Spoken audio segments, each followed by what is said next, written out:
do we do? We haven't seen Hypatia anywhere out here. Oh, there she is! Quick, let's see how she's doing. Ah, so sweet. Well, the good news is that she's still conscious. Hey, why'd you drop her food on the floor like that? Are you okay? That's really not like you. Anyways, we can talk about this later. We better make sure she's all right first.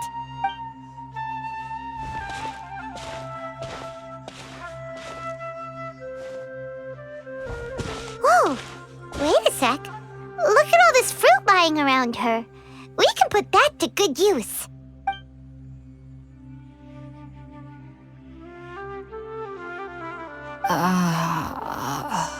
Who is there? Tighnari, is that you?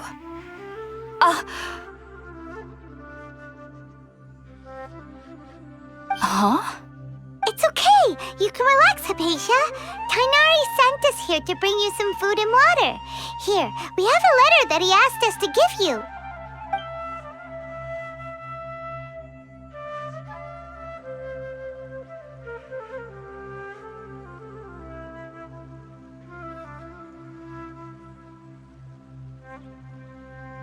I see. So, you're friends of Tighnari. I apologize for all the trouble I've caused you. I'm grateful that you came so quickly to save me. You even brought all this fruit. Well, actually, we didn't bring the fruit. It was already here when we arrived. We were kind of wondering about that, actually. When we found you here, there was all this fruit lying around and even some juice dripping from your lips. How did you end up like this anyway? Oh, really? I seem to understand now. All the fruit was likely from my, neighbor. Must have come by and saw me like this. Your neighbor? You mean there's someone else living nearby? Oh? So you're able to see them too?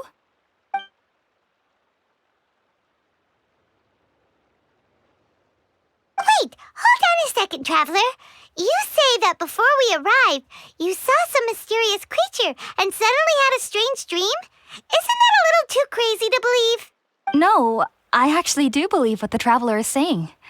I myself had a similar experience once before and ended up scaring my timid little neighbor here. You needn't worry. They mean you no harm. They only dragged you into the dream because they hoped to buy themselves a little time in order to scurry away. So, Hypatia, just what kind of creature is your neighbor exactly? I'm not sure what it's called, to be honest. But I do know that they have some sort of deeper connection with the Dendro Archon.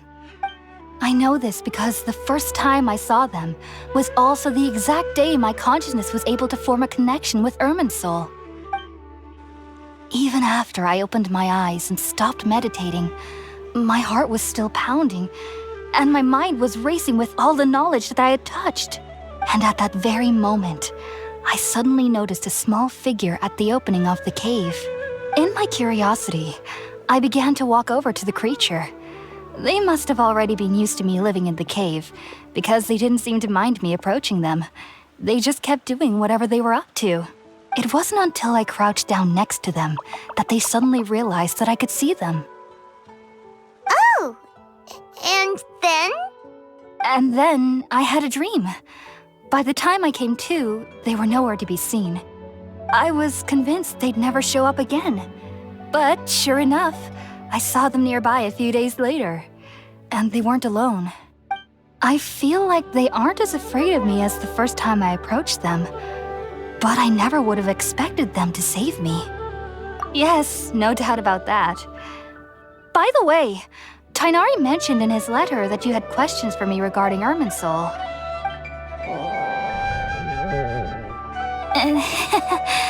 Sorry about that. Sounds like just drinking juice still isn't quite enough for my stomach.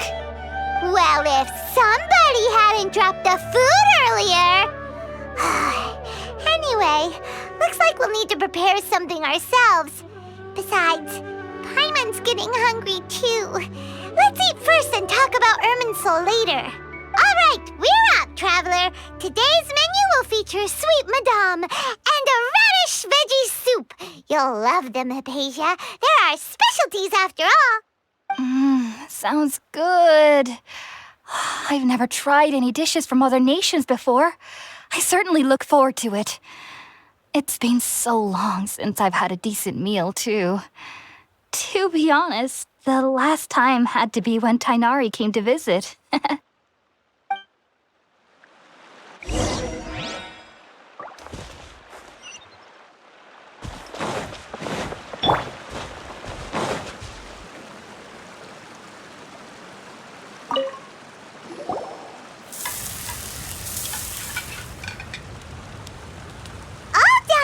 Let's use the empty box that Tighnari gave us since we already washed it. Oh, it smells amazing. And the box is a nice touch, too. Let's go serve this up and start eating with Hypatia.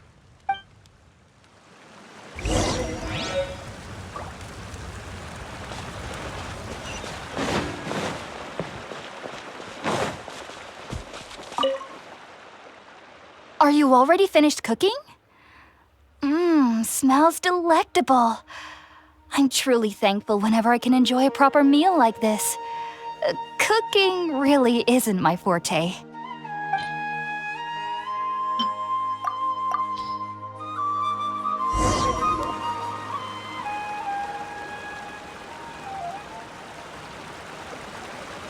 Even though everything you mentioned was in Tighnari's letter, it's still hard to believe you were able to connect with Irminsul immediately after smelling Spiritborn eel for the first time.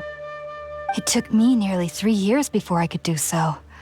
And everyone at the Academia even lauded me as a genius. You should know that some researchers spent their entire lives without ever successfully connecting with Irminsul as you have. So why does this incense allow people to connect to Irminsul? The ingredients used to make Spiritborn eel primarily consist of plants created by Greater Lord Rukkhadevata. These special ingredients are conducive to heightening our senses to the Dendro Archon's power. Since the root of the Dendro Archon's power lies within Irminsul, we can occasionally tap into her powers to peer into the depths of the earth. Naturally, anyone who can establish a connection with Irminsul in their first ever attempt must be a person of great understanding. Makes sense. But Paimon's got a question. Why was she sensitive to the smell of those plants for such a long time? That was primarily due to her body's unique constitution. Stimulated by the incense, she could perceive the Dendro Archon's power and experience the sensory overload, hence the adverse reactions. Taking in any scent similar to the ingredients of Spiritborn eel would cause adverse effects. Not to worry, though. It appears you've already fully recovered. Technically, your body should still be sensitive to the powers of the Dendro Archon, but unless you're using intentional meditation techniques, the scent of Spiritborn eel should no longer trigger such reactions. Whew. Well, that's a relief. I must admit, I am quite envious of your abilities. Even if it meant suffering from pounding headaches for the rest of my life, I'd consider it worthwhile so long as I could connect with Irminsul at will. Whoa, you're really serious about this whole thing, aren't you? I am a researcher after all. As a member of the Ritaoist Darshan at the Academia, my main area of research is the stars and their connection to the fate of living beings. But there is still so much we don't know, especially regarding the mysteries that lie in the starry skies. Which is why I must turn to the all-knowing Irminsul for answers. If only my perception wasn't so limited. Unfortunately, I cannot guarantee that my every attempt to attune with Irminsul will be successful, or that doing so will leave my consciousness intact. I am currently in the stage of training known as Satyavada life. Many researchers in Sumeru have lost their minds while seeking to attune with Irminsul during this stage. Sages have said that Irminsul contains divine knowledge, and touching such knowledge without the proper preparations and abilities will only lead to one's mind caving in on itself. That's why we meditate alone. We need to ensure that our minds will be calm while minimizing the possibility of involving anyone else. Whoa, So knowledge from Irminsul can be super dangerous. Aren't you afraid of the risks, Hypatia? Of course I do. Especially during nights that are pitch black with no moonlight, and dead silent without even the sound of insects. However, I've been feeling better as of late. I don't get as scared anymore knowing that I have a little neighbor living nearby. I believe that being able to see them is a sort of blessing from the Dendro Archon. But what's strangest of all is that they're clearly an envoy of the God of Wisdom herself. And they have the curious power to make people dream. What's so strange about that? It doesn't sound so out of place for a divine being, does it? Well, it's strange because nearly nobody in Sumeru can ever dream. Oh, is that true? Yes, well, to an extent. Only children can dream in Sumeru. Adults, however, never do. The sages say that wisdom implies rationality, but that which occurs in dreams is often neither rational nor logical. Yes, if one struggles with anxieties, those emotions could influence their dreams. The fact that the people of Sumeru do not have dreams is seen as a blessing by the sages. They believe that Greater Lord Rukkhadevata, the God of Wisdom, is keeping us away from the foolish delusions you encounter in your sleep. I was born into a family of scholars in Sumeru City. Ever since I was a child, my parents would always tell me that I'll know I've grown up once I stop dreaming. I studied hard, enrolled as a student in the academia, and went on to become a researcher. Sure enough, I never dreamed again. But then, on the day I scared the little Aranara, I suddenly saw a dream again. It was incredible. Though I don't exactly remember what I saw, I clearly recall the feeling. I suddenly felt like I was a child again. Back then, I was foolish and ignorant as any youth would be, but I was free of fear. Maybe dreaming isn't as bad as we've made it out to be. Just be sure not to speak of this if you travel to Sumeru City. They'll look at you as if you've lost your mind. So, do you have any thoughts about the things she saw when she connected with Irminsul? Sorry. I'm afraid I don't have any answers as of now. All I can say is that what you saw is a memory contained within Irminsul itself. World forget me. What could that possibly mean? If only I could ascend past Satyavada life and begin Paripurna life, I might have some more answers for you. If you two are ever in the area again, please be sure to come and see me. There's no need to be thanking me. You two are my saviors. Besides, I'm already looking forward to tasting some more of your cooking.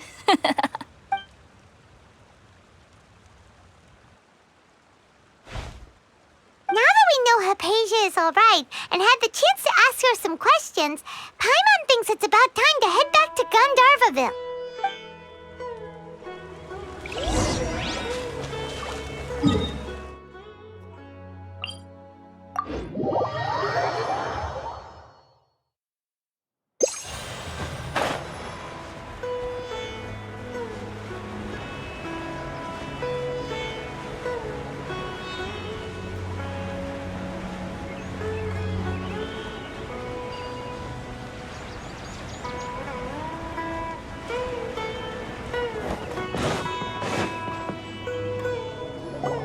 Think about it, Tighnari. Refusing to join is tantamount to burying your head in the sand.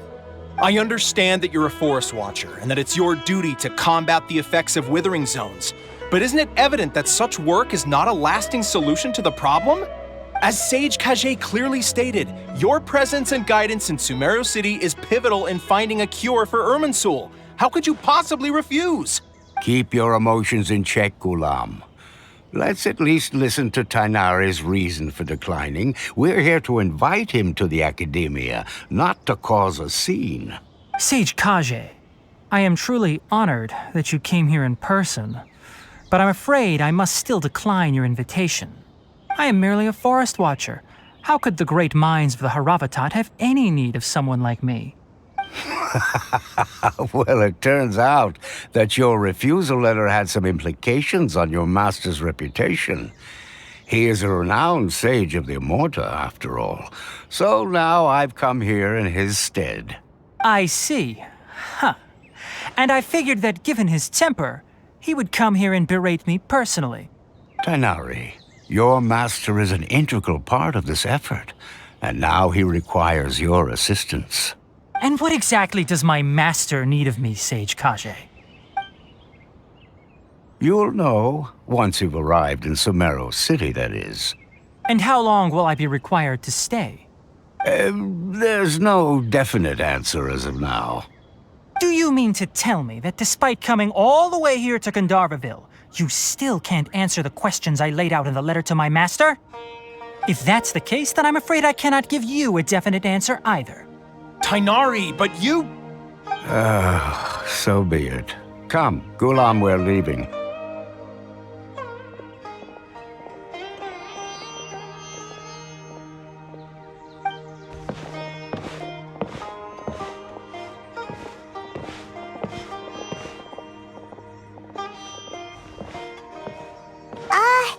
Tighnari, what was that all about? It's nothing. Some people from the academia wanted me to go to Sumeru City to assist them with a project, but I had to refuse on account of all my responsibilities here. But all that can wait. How did things go with Hypatia? It was quite the eventful trip, but the main thing is that she's safe and sound. She answered a bunch of questions for us, too. Very good.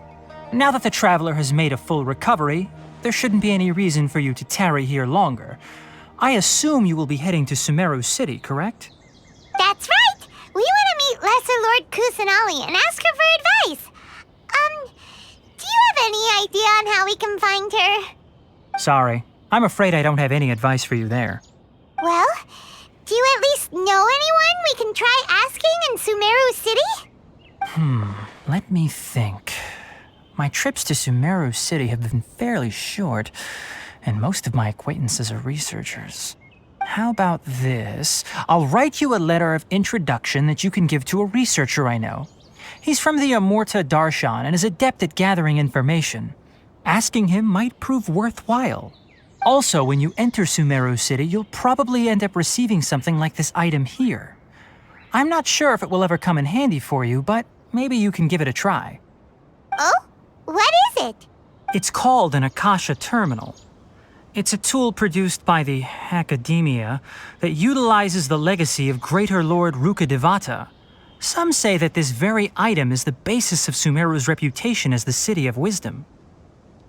Needless to say, this device and its usage fall under the Academia's expertise, so I'll leave it to them to show you how to use it. Great! Next up, Sumeru City!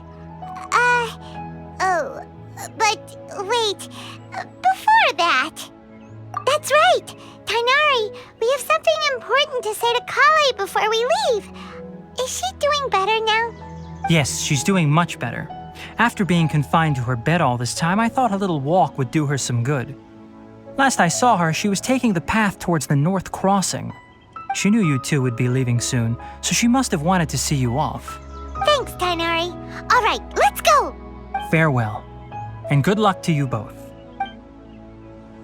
The rainforest is the best place to live.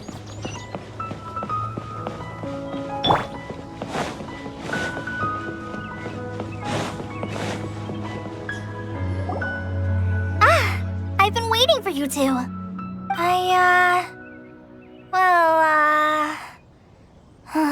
Never mind. I guess I should just wish you two a safe and successful journey. Thanks for waiting here just to see us off, Collei. We're headed to Sumeru City. Don't worry about me. I can take care of myself. My condition won't be getting in the way of my duties. I want to be a forest ranger after all. It's up to me and the others to protect the rainforest here. And, I'm sorry. I should have told you both about my condition when we first met. I just wanted you two to treat me as a normal friend, not some girl that needs your sympathy. But I guess now I understand that the most important thing is for friends to be genuine with one another. There's no need to apologize, Collei. We should be thanking you for trusting us enough to be your friends and sharing your past with us. We're probably still gonna worry about your condition, but that's because we're friends and we care about you. Thank you. That means a lot. Before you leave, I have something for you. Oh? What is it? It's my recipe for pita pockets. I told you that I'd give you a copy, remember? My handwriting is a little, messy, so please don't laugh. Yay! Thanks, Collei. Now we can eat those scrumptious little pitas whenever and wherever we like.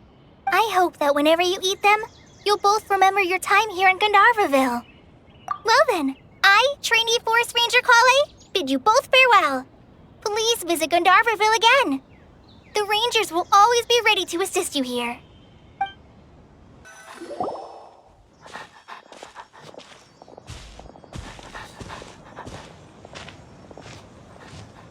Sumeru City!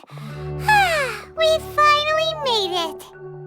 Oh, did you see that? When those people entered the city, something on their heads lit up. One moment, please, you two. It appears this is your first time visiting Sumeru City. Oh, yeah, that's right. But how did you know that? Because there's currently no information on either of you in the Akasha.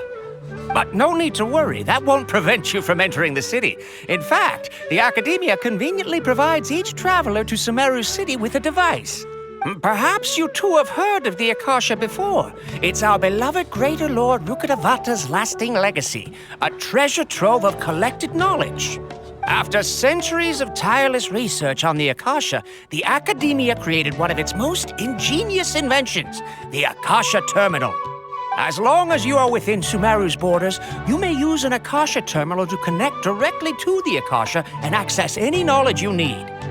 I should mention that due to technical limitations, the operation of Akasha terminals will be much smoother and more effective in large cities such as Sumeru City and Port Ormos. Oh, so this is the thing that Tighnari was telling us about. It sounds pretty amazing. You two are quite fortunate. Until recently, it was standard practice to only issue Akasha terminals to outlanders who spent an extended amount of time in Sumeru. However, this policy was recently changed, and now all travelers are issued one upon arrival. Here are your Akasha terminals. Please handle them with care.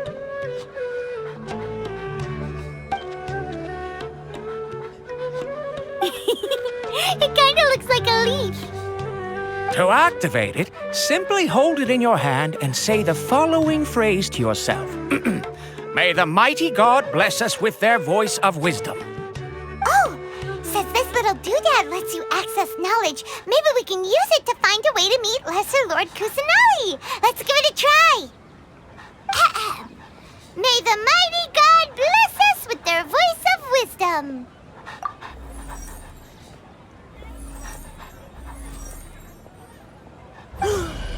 Whoa! Just now, something clicked, and Paimon suddenly knew how to use this thing. It seems all we need to do is concentrate on what we want to know, and bam! You get it. Oh, that'll come in real handy. Exactly. That is the power of the Akasha. And with that, let me officially welcome you both to Sumeru City. May the wisdom of the Dendro Archon always be your guide. Okay, now that we're in, we can check the Akasha about Lesser Lord Kusanali. 500 years ago, the sages found a newly born deity from within some scorched ruins.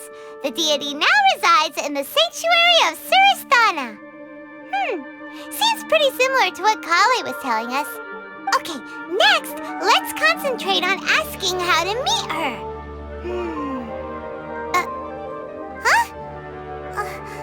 Paimon doesn't sense anything. The Akasha didn't respond to Paimon's question.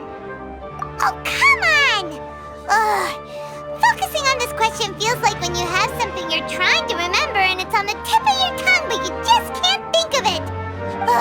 Paimon's brain is exhausted. Oh, smart idea. But what are you going to ask it?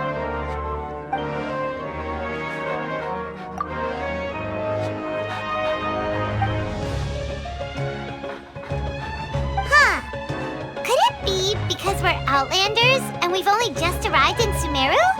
You know, maybe we're not qualified to receive an answer to this sort of question or something.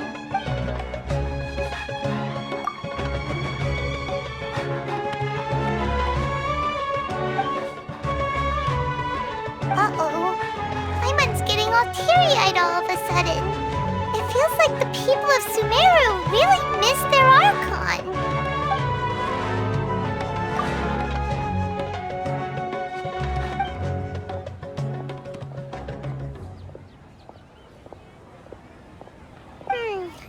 You too? Well, glad it's not just Paimon.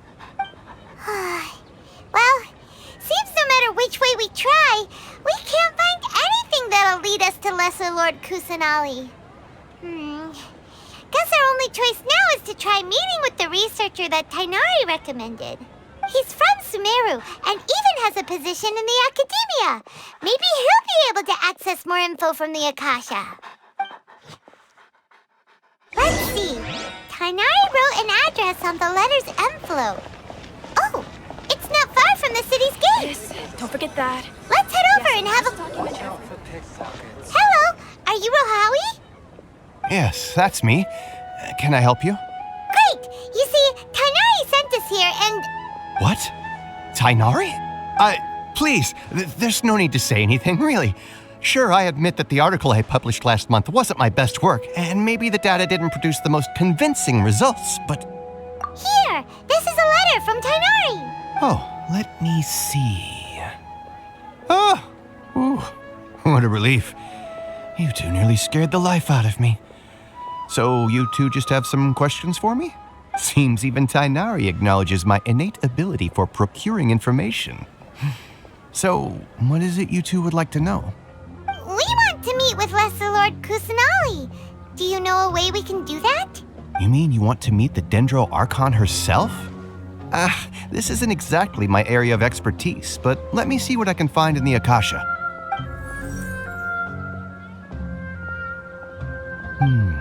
Sorry, the Akasha didn't respond to my query. What? You too?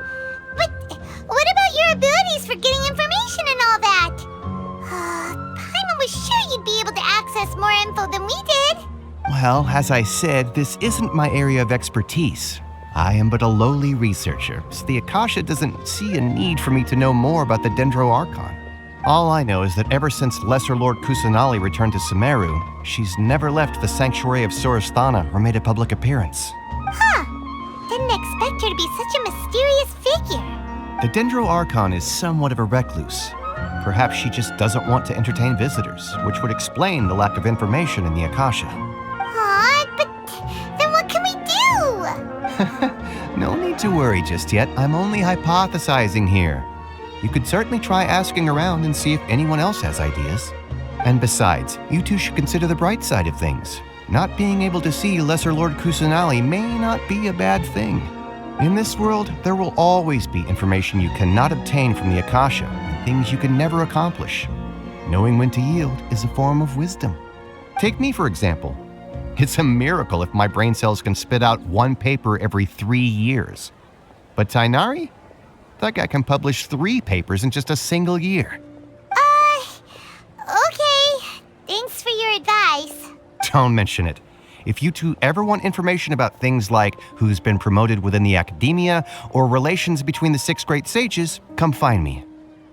Hey, come on. This is a survival skill at the Academia. Oh, Paimon's expectations were pretty low, but this is so low it's like digging holes in the dirt. So what do we do now? Even if we want to talk to someone, we don't know anybody here. Huh? Like who? Oh, you're right! Catherine! The Adventurers Guild has its own intel network. Let's hurry and find her.